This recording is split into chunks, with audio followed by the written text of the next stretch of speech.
They showed up less than 48 hours after I moved in. Clipboards, sunglasses. One of them smiled like they already owned the place. "You'll need to give up the dock. It's part of the HOA now." I hadn't even unpacked. They didn't knock, didn't explain, just declared it theirs as if I wouldn't notice or care. I said nothing, just nodded like someone who didn't mind losing something. But you'd be surprised what people overlook when they think they're in control. What happened next still makes my phone buzz. Got a theory? Drop it below. I'm curious what you see coming.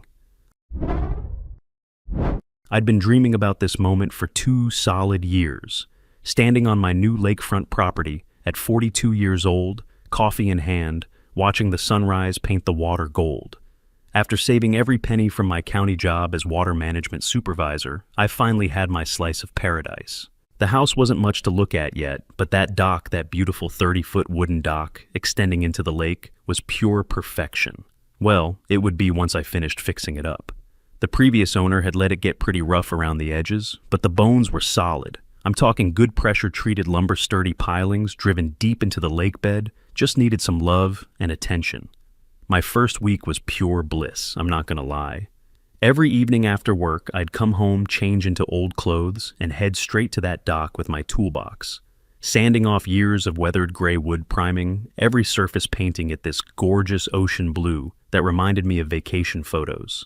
I replaced loose railings, tightened every bolt I could find, even installed these little LED lights along the edges for nighttime ambiance. In my mind, I could already picture it. Morning coffee sessions right there on the water, peaceful afternoon fishing, maybe even reading a book while listening to gentle waves lapping against the pilings. This was exactly what I'd worked so hard for. Peace, quiet, and a place to call my own.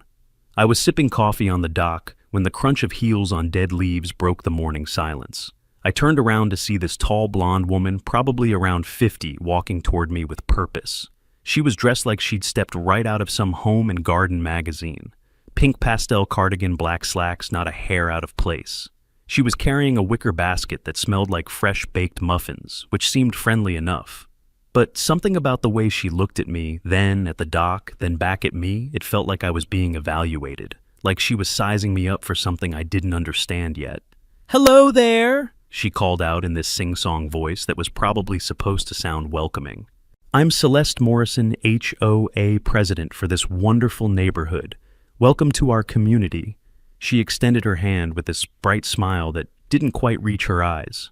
I wiped the paint off my hands and shook hers, trying to be polite. First impressions matter, right? Especially when you're the new guy on the block. She complimented the house, asked how I was settling in, offered me a muffin from her basket. Standard new neighbor small talk. Nothing that set off any alarm bells, at least not at first. Then she turned toward the dock and said something that made my blood run cold. "This community dock looks amazing after your repairs," she said, pointing directly at my dock like it was the most natural thing in the world. Community dock. What in the world was she talking about? I blinked a few times, certain there had been some kind of misunderstanding. My grip on the mug tightened. Who the hell was this? "Excuse me, what did you just say?" "This is my private dock on my property." The words came out slower than I intended, like I was talking to someone who might not speak English as their first language. Celeste actually chuckled at that, like I just told her the sky was green or something equally ridiculous. "Oh no, that's not correct," she said with this patronizing tone you'd use on a confused child. "According to our HOA regulations, all waterfront structures are community assets. This ensures equal access and maintains unified aesthetics for the neighborhood." As she spoke, she pulled a photocopied piece of paper from her purse. The top corner was slightly torn, and there was only one line highlighted in yellow marker, right in the middle of the page. "All waterfront amenities shall maintain community access for aesthetic and equity purposes." She held it out for me to read, like she was presenting evidence in a court case. I stood there, staring at that paper, feeling like someone had just slapped me across the face. But here's the thing, I didn't want to start problems with my neighbors on day one. Maybe there really was some misunderstanding in the paperwork when I bought the place. Maybe the realtor had missed something important. I mean, I'd been so focused on the house itself and the financing that I hadn't read every single line of HOA documentation with a magnifying glass. I'll need to review my purchase documents and all the regulations carefully. I told her, trying to keep my voice level. Maybe there's been some kind of confusion here. That's when Celeste's whole demeanor shifted. The friendly neighbor act dropped like a mask, and suddenly I was looking at someone who meant business. Her smile became this rigid, artificial thing that reminded me of politicians on campaign posters. "I certainly hope there's no confusion, Mr. Johnson," she said, emphasizing my name like it left a bad taste in her mouth. "We have our HOA meeting this Wednesday at 7 p.m. sharp. The community dock issue will be the main agenda item, and I strongly suggest you attend." The way she said "strongly suggest" made it clear this wasn't really a suggestion at all. As she turned to leave, I noticed something that bothered me more than anything she'd said. She kept looking back at the dock, but not like a friendly neighbor admiring improvement work. She was studying it like someone appraising property they planned to own. I actually heard her mutter under her breath as she walked away something about perfect location for book club tea parties.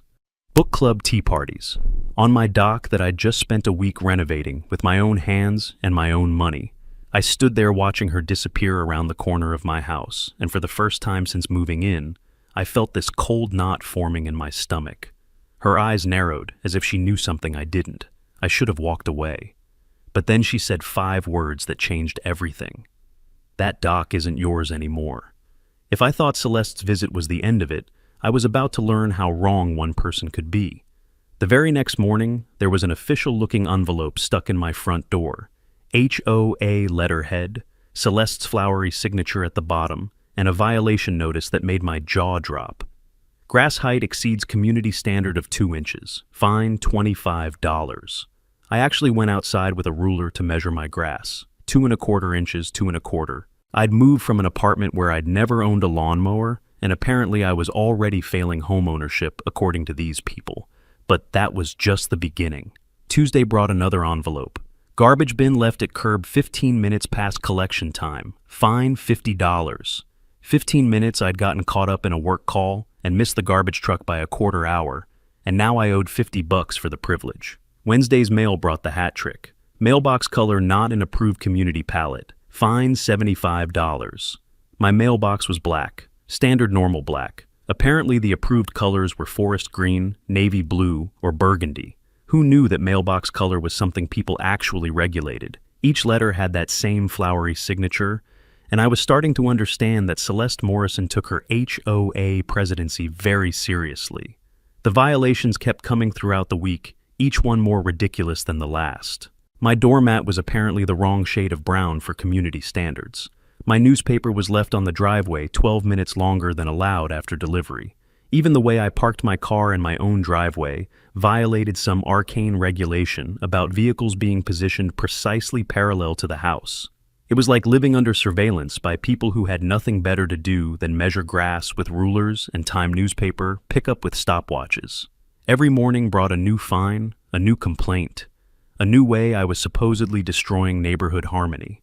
Wednesday evening, I walked into the community center expecting a civil discussion about property rights. What I found was a kangaroo court with my dock as the star witness. 23 residents packed into a room, meant for 15, all staring at me like I'd committed some unforgivable sin against neighborhood harmony. Celeste sat at the head table with a stack of papers that looked suspiciously official, flanked by 2 other board members who avoided eye contact when I nodded in their direction. The whole setup felt orchestrated, like they had been planning this ambush since long before I'd moved in.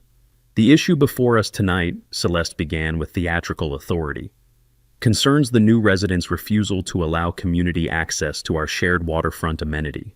Shared waterfront amenity, I'd owned the property for exactly 3 weeks, and suddenly, my dock was community property.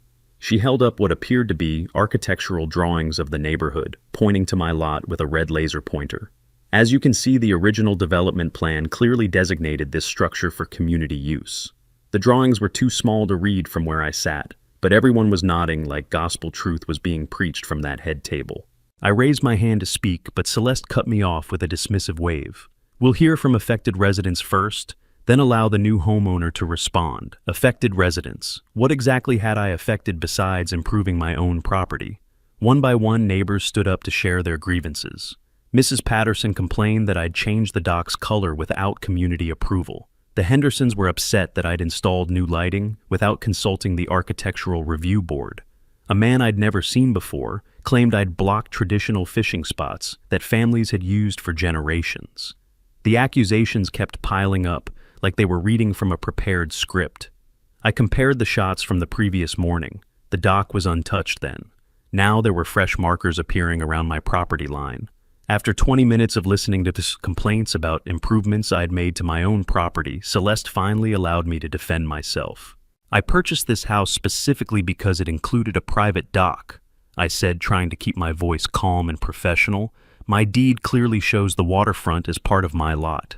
I've made improvements using my own time and money, and I haven't blocked access to anything except what's legally mine." The room erupted in whispers and head shaking, like I'd just confessed to burning down the community center. "We've always accessed the lake here," Celeste replied, and her tone had shifted from the fake friendliness to something much more aggressive. "You putting up ropes doesn't change that." Ropes? I hadn't put up any ropes, but apparently that was their next accusation in this manufactured controversy. "Furthermore," she continued, "our architectural review committee never approved your modifications.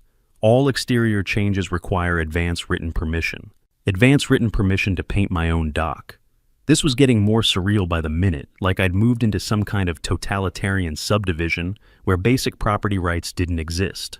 The discussion that followed was a masterclass in mob mentality and manufactured outrage. Resident after resident stood up to defend decades of tradition, community values, and shared resources that apparently trumped individual property ownership. They talked about summer barbecues on the community dock, children learning to fish from our neighborhood pier, and family gatherings that had taken place on what I now understood they considered public space. It was like listening to people describe a beloved community center that I'd somehow stolen from them, except the community center happened to be attached to my house and built on my land. The vote was predetermined, obviously.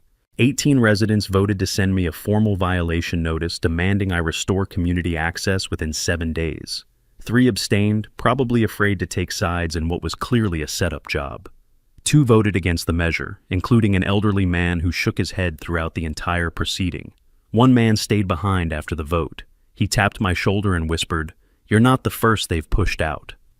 Then he left, leaving me with more questions than answers about what exactly I'd gotten myself into by buying this house. A dozen comebacks raced through my head, but none made it past my lips. I drove home through empty streets, replaying the meeting in my head, and trying to understand how owning a house with a dock had become such a controversial act. These people acted like I'd stolen something that belonged to them, like my purchase had somehow violated sacred neighborhood law. But the more I thought about it, the more their outrage seemed manufactured, too coordinated to be spontaneous. Someone had organized this campaign against me, and I was starting to suspect Celeste wasn't the mastermind she appeared to be. By the time I reached my porch, a violation notice was already taped to the door, and the wording wasn't just legal, it was personal. 1 week after Celeste's threatening email, I came home to find an envelope that made my blood run cold.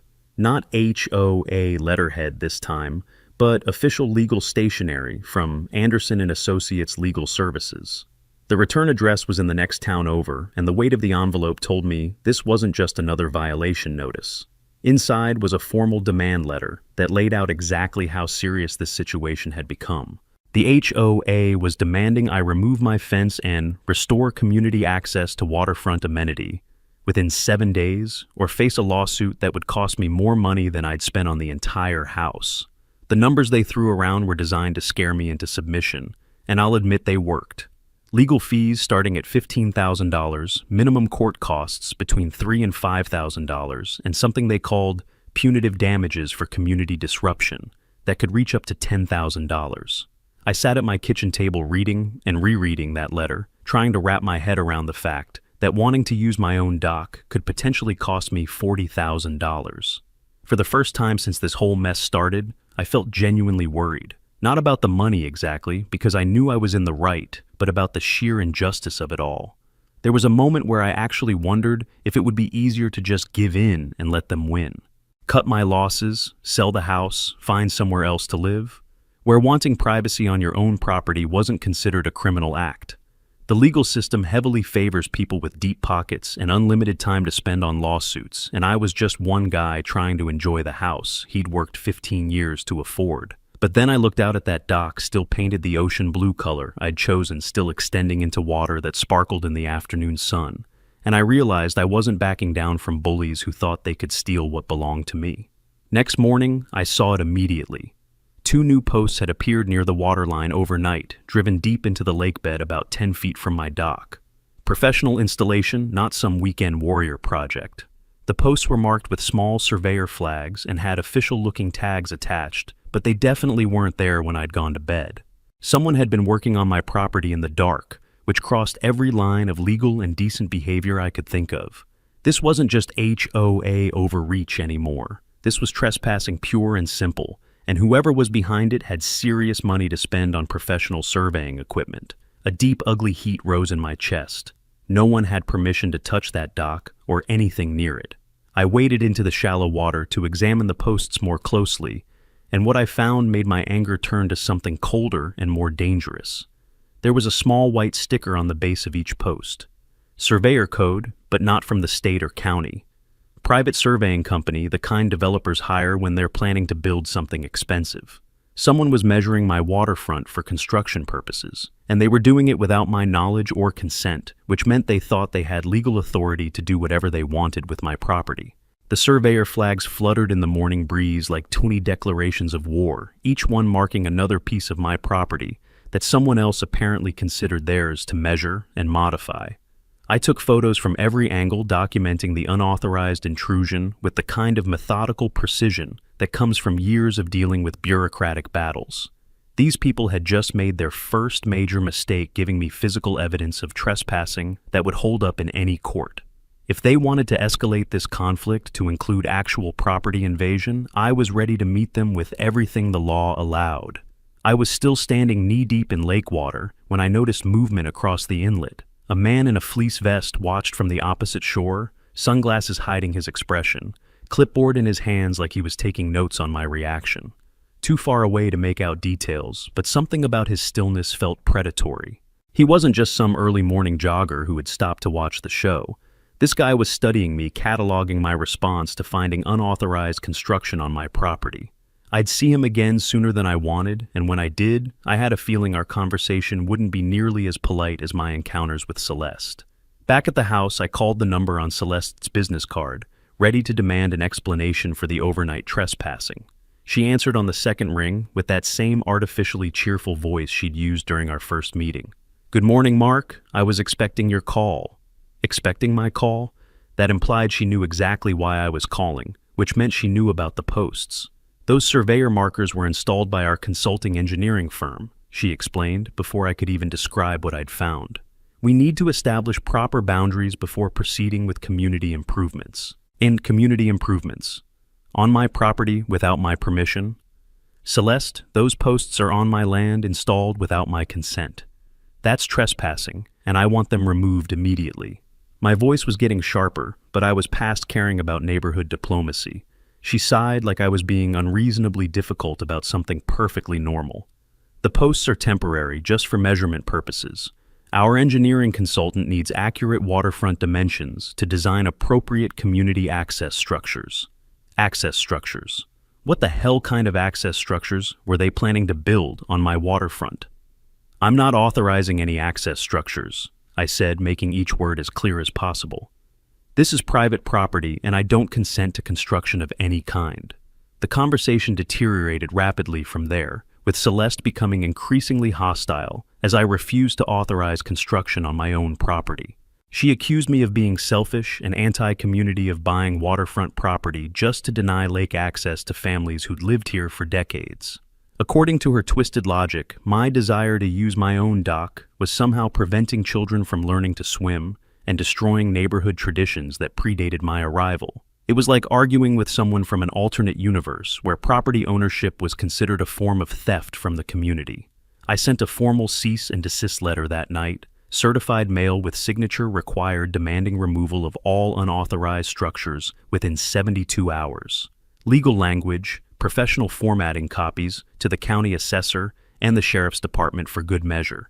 If they wanted to play hardball with property rights, I was ready to escalate to the appropriate authorities. Next morning, my mailbox had been opened. Nothing missing, but but the lock mechanism had been jimmied with something sharp. That felt worse than outright theft, more invasive and personally threatening, like someone was sending me a message about how far they were willing to go. I'd fought developers who wanted to drain wetlands for strip malls. I'd battled city lawyers who tried to rezone conservation areas for political donors. I'd gone head-to-head with union bosses who thought environmental regulations didn't apply to their construction projects. But this felt like war, and they'd just fired the first shot. Friday afternoon, while I was out there mowing my lawn with a measuring tape to make sure I didn't violate the sacred 2-inch rule, this older guy approached from down the street. He looked to be around 60, completely bald, wearing a navy polo shirt that screamed retired middle management. He had this friendly smile, but his eyes reminded me of a used car salesman sizing up a customer's wallet. "Hello there," he called out as he got closer. "I'm Gary Wells, HOA Vice President. I hear you're having some difficulties understanding our community standards." Something about the way Gary said difficulties rubbed me the wrong way. Like I was some kind of problem child who couldn't follow simple rules. "I wouldn't call them difficulties," I replied, trying to keep things civil, "more like learning the ropes." Gary nodded like he understood completely, but then he started talking about how this neighborhood had existed for 20 years, with very clear rules, how they'd created this harmonious environment, and how they intended to keep it that way. The whole time he was talking, though, I noticed his eyes kept drifting toward my dock. Not with anger or disapproval, but with this hungry look, like someone staring at a piece of cake they wanted to eat. Gary kept flipping through a binder like it contained gospel. I caught the seal his company had filed the original dock easement 5 years ago. Conflict of interest, plain as day. Each envelope hit harder. Dock, too visible wood, non-compliant. Roofline, too dominant. By the 5th notice, it wasn't about rules anymore. The following Sunday, I learned exactly what Gary had meant by guidance. I came home from grocery shopping to find a family of 3 having a full-blown picnic on my dock. I'm talking folding table beach chairs, a Bluetooth speaker playing music loud enough for the whole lake to hear. They'd left empty beer cans on the railings I'd just painted chip bags scattered around, and one of their kids was using my dock lights as monkey bars. I stood there for a solid minute just staring, trying to process what I was seeing. These weren't my guests. I'd never seen these people before in my life. "Excuse me," I called out as I walked toward them, trying to keep my voice level, even though my blood pressure was probably through the roof. "This is private property. I didn't give anyone permission to use this dock." The man, who looked to be in his 30s, barely glanced up from his sandwich. "Celeste said we could use the community dock," he replied like I was interrupting his vacation. "She told us it's every resident's right to enjoy the waterfront amenities." Every resident's right. I'd spent a week of my life fixing this thing up, not to mention the money I'd invested in materials, and now it was everyone's right to use it whenever they wanted. Celeste said that. I could feel the heat rising in my chest, that special kind of anger that comes when someone's taking advantage of your hard work. So, I spent a week renovating this dock, just so everyone in the neighborhood could use it whenever they want. The woman looked up from her book with this expression like I was being unreasonable. "Don't you believe in sharing?" she asked. "We've lived here for years. It's only fair that longtime residents get to enjoy improvements to community property." Fair. I wanted to ask her how fair it was that I'd bought a house specifically for the dock access, but something told me this conversation wasn't going to end with mutual understanding. After they finally packed up and left, leaving their trash behind, of course I made a decision. Monday after work, I drove straight to the hardware store and bought a small iron fence with a lock and a private property no trespassing sign. If the HOA wanted to play games, I could play games too. I spent Tuesday evening installing that fence right at the entrance to my dock, making sure it was entirely on my property line. Each bolt I tightened felt like a small victory against people who thought that they could walk all over the new guy. I didn't speak. My fists clenched so hard I felt the bones shift as I realized what I was really dealing with here. I was just finishing up when Gary appeared again, seemingly out of nowhere. This time there was no friendly smile, no neighborly small talk. "What exactly are you doing?" he asked, and his voice had gone cold as winter. "Protecting my property," I replied without looking up from the lock I was installing. Gary walked slowly around the fence, hands in his pockets, examining every detail like he was appraising it for purchase. "Finest dock in the neighborhood," he muttered, more to himself than to me. "Perfect location, excellent view." Then he looked directly at me with these calculating eyes. Some people know how to appreciate beautiful things. Others don't deserve them. There was something in Gary's tone that made me realize this wasn't about HOA regulations anymore. This was personal. You know, he continued, I've lived here since this development had only 10 houses. I've watched it grow, seen all kinds of people move in. Worthy people and unworthy people. The way he said unworthy while staring at my house made it clear he'd already decided which category I fell into. But before I could respond, he was walking away, leaving me standing there with more questions than answers. What exactly had I gotten myself into? By moving to this neighborhood, I didn't go back inside. Not yet. Not until I'd memorized the sound of his footsteps leaving. The next morning brought an email from Celeste that made everything crystal clear. Unauthorized construction violation. Remove structure within 24 hours or HOA will take stronger measures. I read those words 3 times trying to understand what stronger measures could possibly mean. When I looked out my kitchen window, there was Gary standing on the sidewalk, staring directly at my house. He wasn't trying to hide his surveillance. He was making sure I knew he was watching. And that's when I realized I wasn't just dealing with an overzealous HOA president anymore. I was dealing with people who had already decided they wanted me gone. I'd seen bureaucrats bluff before, but Gary didn't bluff. And tomorrow the surveyors were coming. The community center was packed tighter than I'd ever seen it. Not just the usual HOA meeting crowd, but faces I'd never seen before. Neighbors who normally couldn't be bothered to show up for routine votes. Celeste had announced this meeting would resolve the dock issue once and for all with definitive legal proof. And apparently that promise had drawn quite an audience. Gary sat beside her at the head table, an expensive-looking briefcase positioned right next to his chair like a prop in a magic show. He kept whispering things in Celeste's ear, making her nod seriously, and I could practically feel the anticipation radiating from both of them. Celeste opened the meeting with her usual theatrical flair, but this time there was something different in her voice. A confidence that hadn't been there before, like she was finally holding all the cards. Fellow residents, she began, we've been forced to take serious action because Mr. Johnson has refused all attempts at reasonable cooperation.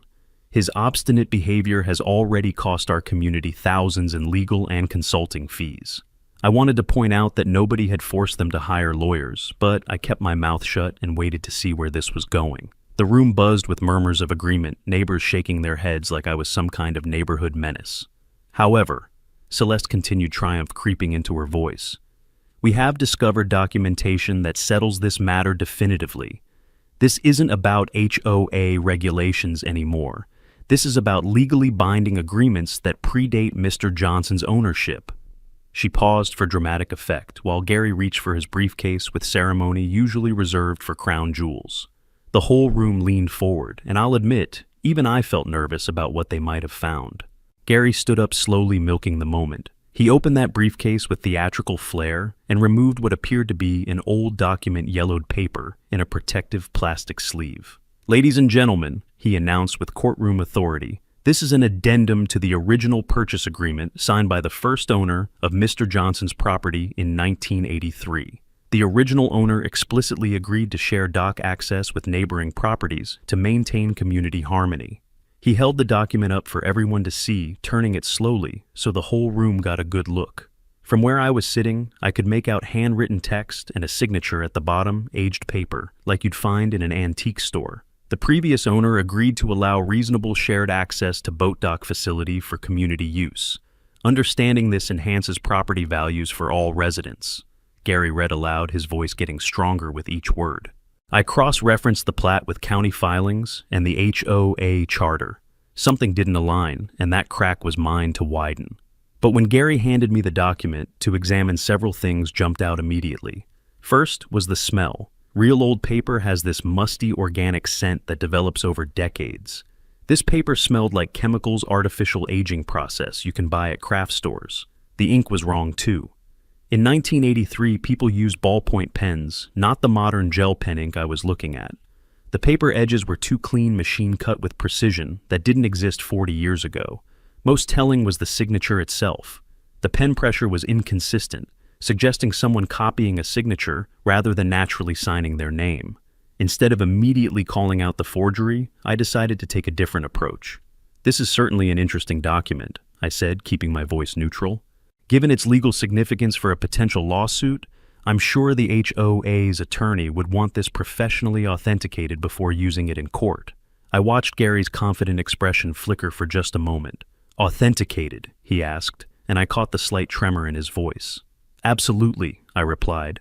Document authentication is standard procedure in legal proceedings involving historical agreements. Forensic document examiners can verify paper-age ink composition, handwriting authenticity.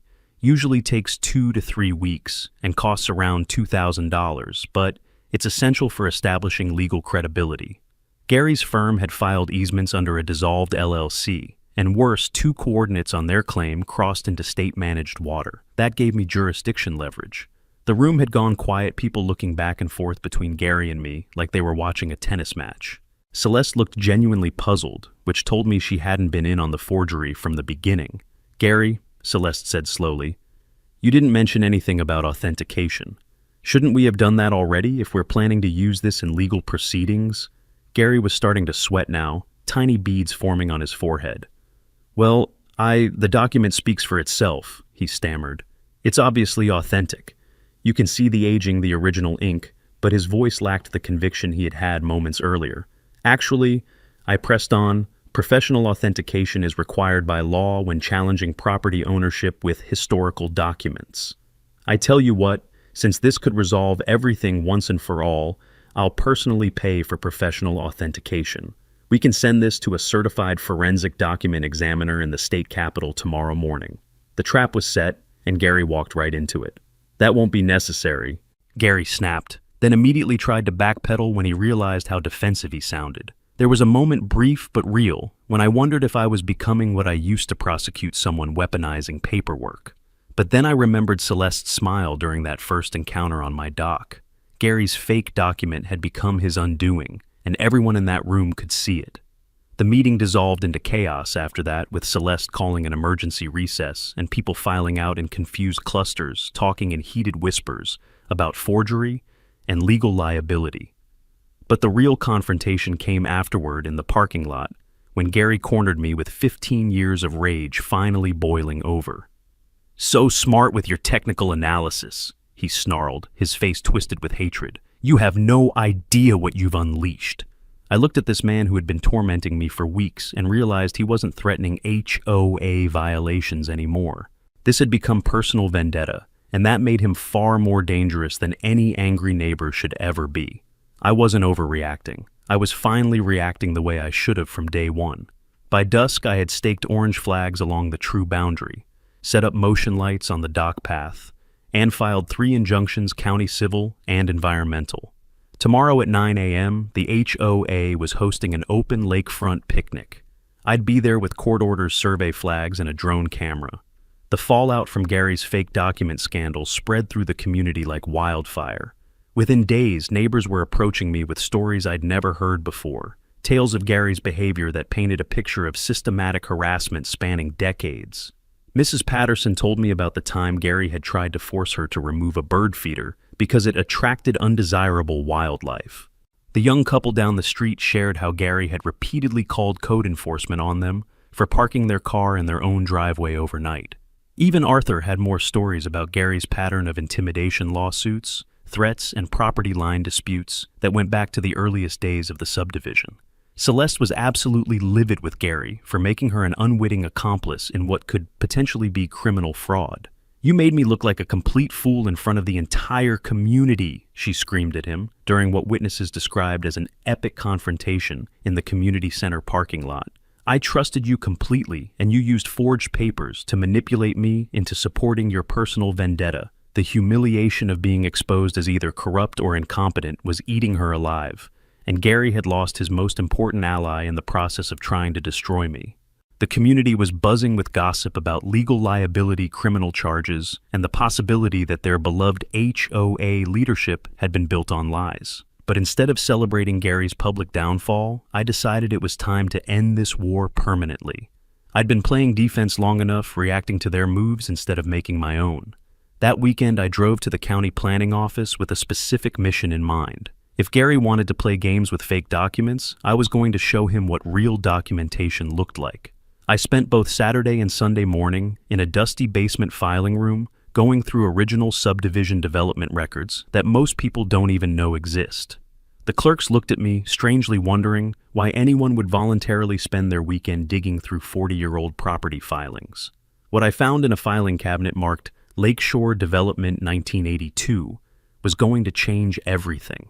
The original development agreement between Lakeshore Properties Incorporated and the County Planning Commission contained a clause that made my blood run cold with excitement. To get approval for high-density residential development near the protected lake, the developer had been required to make a significant concession: 15-foot easement along entire lakefront to be deeded to county for public waterway access and environmental buffer maintenance. 15 feet of waterfront property that everyone thought was private actually belonged to the county. This changed everything about property rights in the entire subdivision. Let me break down what this meant in terms that would make Gary's life a living hell. First, no private property in the entire subdivision actually touched the lake directly. Second, that 15-foot strip belonged to the county government. Third, any structures built in that area required specific county permits. Fourth, the HOA's precious community beach was illegal encroachment on county land. And fifth, my dock was the only legal waterfront structure in the entire neighborhood, because I had built it with proper county permits on county easement land as part of my official duties. Every barbecue, every volleyball game, every community gathering they'd held on that beach was technically trespassing on government property. When I requested a private meeting with Celeste to explain what I'd discovered, she broke down completely. The stress of the past few weeks combined with the humiliation of the fake document scandal had pushed her to her breaking point. "I never wanted any of this," she sobbed, mascara running down her cheeks in black streaks. "Gary convinced me that you were trying to ruin community spirit, that we had to take strong action to preserve neighborhood values. He made it sound like you were some kind of troublemaker who was going to destroy property values and turn the place into chaos." The personal cost was destroying her. Her husband was furious about the potential legal liability. Her adult children were embarrassed by the news coverage. He told me about that document just hours before the meeting. She continued wiping her eyes with tissues from the box I'd pushed across the table. Said the previous owner's family had confirmed its authenticity, that it would solve all our problems once and for all. I should have questioned it more, should have demanded proper verification, but Gary seemed so certain, and I was afraid of losing face as president. She explained how Gary had gradually taken control of HOA decisions, using his construction background to convince her that he understood legal documents better than anyone else. What she didn't realize was that Gary had been manipulating her from the beginning, using her desire to be respected as a cover for his personal vendetta against me. Armed with this devastating information, I filed an official report in my capacity as County Water Management Supervisor about illegal encroachments on county property. The notice that went out to the HOA was printed on official county letterhead and carried the full weight of government authority. Notice of unlawful encroachment on county property. All structures within 15-foot easement must be removed within 30 days. Failure to comply will result in county removal at property owner expense plus fines up to $10,000 per structure and daily penalties of $500 until compliance is achieved. The financial implications were staggering and would bankrupt the HOA within months. Celeste arrived flanked by 2 clipboard drones and a deputy whose face said he'd rather be anywhere else. A teenager was live streaming. 3 people were already commenting, one typing, "HOA drama, part 6. The microphone squealed as Celeste stepped forward to address the crowd that had gathered for what was supposed to be a peaceful community picnic. Instead, they were about to witness the complete destruction of everything they thought they knew about their neighborhood's legal status. She waved a cease and desist like it was a sword. But I had armor now. I walked to the center of the dock, held up the survey flag. "This," I said, "is where your authority ends." Then I handed the deputy 3 sealed envelopes. "Filed this morning, Civil Court, Land Court, and State Environment Office." Murmurs turned into voices. A woman near the front gasped, then clapped once sharp and angry. Another shouted, "We trusted you, Gary!" As the deputy asked Gary to step aside, I saw Celeste backing away slowly, like someone who just realized the cameras were still rolling. Within 1 month of Gary's spectacular downfall, the entire HOA leadership had been completely transformed. The new president was Mrs. Patterson, that retired teacher who'd brought me the casserole, and she actually read legal documents before signing them. Can you imagine that new policies were implemented faster than I'd ever seen an HOA move on anything? No major decisions without a community vote. All documents had to be verified by an independent attorney, and transparency became the watchword instead of secrecy and manipulation. The community had learned a harsh lesson about blind trust and unchecked authority, and they were determined not to repeat their mistakes. But Gary didn't exit gracefully, because men like Gary never do. 2 weeks after being removed from the HOA board in that unanimous vote of no confidence, he made his final desperate move. At 3 in the morning on a Tuesday, neighbors woke to the sound of a chainsaw cutting through the night air. Gary was out there in his pajamas and work boots, systematically cutting down mature oak trees along the property line between his house and mine. The problem was those trees belonged to the HOA common area, not to his personal property. He was destroying community assets in what could only be described as a middle-aged tantrum, taking revenge on the neighborhood that had rejected him. Police arrived within minutes because apparently multiple neighbors had called 911 simultaneously. Gary was arrested for destruction of community property, trespassing, and disturbing the peace while still holding that chainsaw and screaming about property rights and 15 years of injustice. The damage estimate came to $15,000 in mature tree replacement costs, money that Gary definitely didn't have after spending his savings on lawyers and fake documents. Watching him get handcuffed in his driveway while wood chips scattered across the street felt like the final scene of a movie where the villain finally gets what's coming to him. The neighbors who gathered to watch weren't sympathetic anymore. At his arraignment the following week, Gary saw me in the courthouse hallway and made his final statement with a bailiff standing right there between us. "You destroyed my life over a stupid dock," he said, his voice cracking with a mixture of rage and despair. "I hope you're satisfied with what you've accomplished." I looked at this broken man who'd spent months trying to destroy me and felt something I hadn't expected. Not satisfaction or revenge, but genuine sadness for someone who'd wasted so much of his life on hatred. "Gary," I replied calmly, "you destroyed your own life. I just refused to let you destroy mine." The bailiff nodded approvingly, like he'd heard similar conversations before. The court ordered Gary to pay $25,000 in restitution to the HOA, serve 2 years probation, complete mandatory anger management counseling, and accept a permanent restraining order, preventing any contact with me or my property. But the financial burden was too much for someone who'd already spent his retirement savings on legal battles and forged documents. Gary declared bankruptcy within 3 months. His house went into foreclosure. Within 6 months, and he moved out of state to live with his sister in Arizona. He was permanently banned from returning to the county under the terms of the restraining order, which meant his 15-year obsession with my property had finally ended with him losing everything he'd ever worked for. The community healing process was surprisingly swift once Gary's toxic influence was removed. The new HOA worked with the county to establish legitimate lake access through a small public dock that was properly permitted and environmentally compliant. The cost was manageable when spread across all homeowners, and everyone benefited equally instead of a few people monopolizing the waterfront. Several neighbors who'd initially supported Gary's campaign against me came by with personal apologies. Arthur brought over homemade apple pie and said something I'll never forget. "Son, you handled that situation better than anyone could have expected. Gary had this reckoning coming for 20 years, and you were just the catalyst that finally made it happen." Within a week, the HOA board held an emergency election. 3 members resigned. The dock redesignated as private use buffer zone by court order. Even Celeste managed a genuine redemption arc that impressed me more than I'd expected. She stepped down as president but stayed in the community, and 6 months later she approached me with what seemed like a sincere apology. "I learned that being a good leader means protecting people, not controlling them," she said, and there were actual tears in her eyes. "Gary exploited my desire to maintain order and my fear of losing respect, and I let ego override good judgment. I'm sorry for the pain we caused you." She now volunteers with an environmental restoration group, helping repair damage caused by years of illegal lakefront development. My county supervisor gave me a formal commendation for how I'd handled the entire situation. "Mr. Johnson turned a personal conflict into valuable public service," the letter read. His discovery of widespread easement violations saved the county significant liability issues and prevented ongoing environmental damage. That commendation went into my personnel file, and I'll admit it felt good to have official recognition that I'd done the right thing, even when it would have been easier to just give in to Gary's bullying.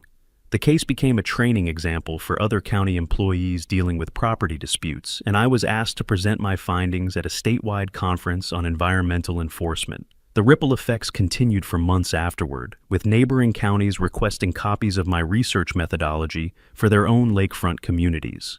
3 other HOA boards contacted me directly after discovering similar easement violations in their subdivisions, seeking advice on how to resolve decades of illegal encroachment without bankrupting their communities. I even received a job offer from a private consulting firm specializing in property rights litigation, though I declined because I preferred my steady government position. The whole experience had taught me that sometimes standing up to bullies doesn't just protect yourself, it protects everyone who comes after you from the same kind of systematic abuse. 1 year later, I'm sitting on my dock on a perfect Sunday morning, and this is exactly what I moved here for. I poured one last cup of coffee. The steam curled into the morning air. No clipboard, no shouting, just water mine again. The silence is absolute except for gentle waves lapping against the pilings and the occasional bird call echoing across the water. Arthur walks by on the new public trail and raises his hand in greeting. Mrs. Patterson tends her garden and smiles in my direction.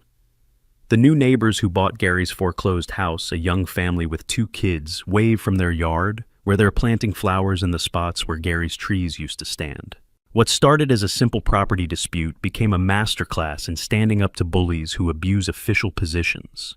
The importance of documentation and verification, how professional expertise can level an unfair playing field, and how communities can heal after toxic leadership is removed. Personal boundaries are worth defending, especially when you have the right tools for the fight. Knowledge really is power, documentation really is armor, and professional expertise really is the best weapon against people who try to abuse fake authority. I never liked confrontation, but now I understood some battles find you, others you choose. This one I'd claim it like I claimed this dock. And when the water finally went still again, so did everything else. No more knock on the door notices, no more clipped voices quoting half rules, no more pretending not to see what was never theirs. Just quiet and clarity. Maybe the real lesson here is when you know what's yours, you stop asking permission to protect it. If you're still here, I'd love to know, what would you have done in my shoes? Drop a comment, I read every one. And hey, if this story hit home, there's a little thanks button down below. No pressure, just appreciation. Stay sharp out there. You've just experienced another crazy moment with QA Stories. Subscribe now and dive into even more chaos, laughs, and jaw-dropping tales.